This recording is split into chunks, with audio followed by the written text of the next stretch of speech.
Here I have DOOGEE S61 Pro, and today I'm going to show you how to enable Do Not Disturb mode on this device. So firstly you should go to the upper bar, and here you can find the button Do Not Disturb. Here it is. So just by tap on it you can switch this mode. By holding your finger on it you can access some of its settings. For example, you can add exceptions to it, like it could be people, it could be apps, it could be alarms and other interruptions.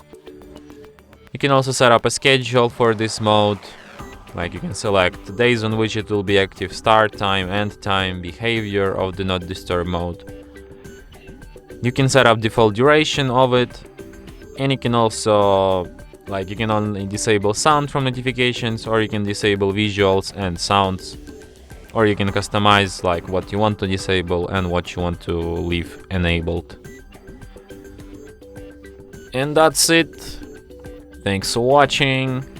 If you find this tutorial useful, don't forget to hit that like button and subscribe to our channel.